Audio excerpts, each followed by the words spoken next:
कन्नड शहर या ठिकाणी आलो आहोत. आज खरेदी संघाची जी निवडणूक झाली या ठिकाणी 2 पॅनल एकामेकाच्या विरोधात निवडणूक लढीत होते, परंतु माननीय आमदार सौ संजनाताई जाधव यांनी संपूर्ण स्थिती जे मोठ्या प्रकाष्ठाने त्या कार्यकर्त्याच्या मदतीने त्यांनी पूर्ण विजय मिळवला.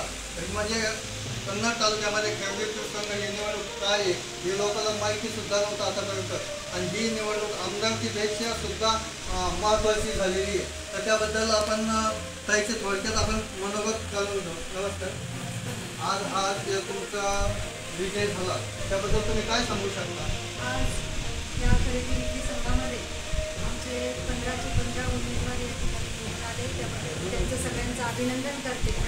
आणि खऱ्या अर्थाने जी निवडणूक आहे आपण सगळ्यांनी बघितली असेल की जवळपास 5 माजी आमदार या ठिकाणी या निवडणुकीच्या रिंगणात उतरले होते, आणि मी आणि माझे सगळे सामान्य कार्यकर्ते हे माझ्यासोबत होते. तर त्या सामान्य जनतेच्या बळावरती आम्ही ही निवडणूक या ठिकाणी जिंकलेलो आहोत. आणि आज लोकांनी दाखवून दिलेलं आहे की कल हा तालुक्याचा कुणाकडे आहे, कोण विकास करू शकतं, त्या दृष्टीने या तालुक्यातून या लोकांना निवडून दिली. आता भविष्यकाळात खरेदी संघाच्या बाबतीत काय सांगू शकता? खरेदी विक्री संघाच्या बाबतीत जर सांगायला गेलं तर आतापर्यंत आमच्या तालुक्यामध्ये खरेदी विक्री संघ हा पूर्ण डगगाईला नेलेला होता, परंतु आता एक जीव आणण्याचा प्रयत्न आम्ही त्याच्यामध्ये करणार आहे. आमच्या शेतकऱ्यांना जास्तीत जास्त फायदा या खरेदी विक्री संघातून कसा होईल आणि त्याला आम्हाला कसं प्रगतीपथावर आणता येईल, आमचे नेते आदरणीय मुख्यमंत्री एकनाथराव शिंदे साहेब यांच्या माध्यमातून आम्ही या सगळ्या खरेदी विक्री संघाचा एक चांगला विकास आणि प्रगतीपथावर हा खरेदी विक्री संघ आम्ही सगळे मिळून आणणार आहोत. ज्या ठिकाणी खरेदी संघाची निवडणूक झाली त्यामध्ये आमदार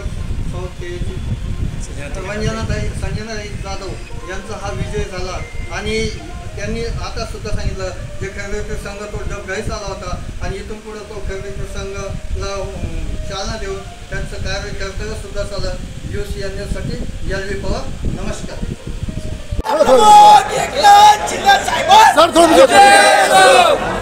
अरे आता कसं वाटतं? आता कसं वाटतं? अरे कोण आली रे, कोण आली?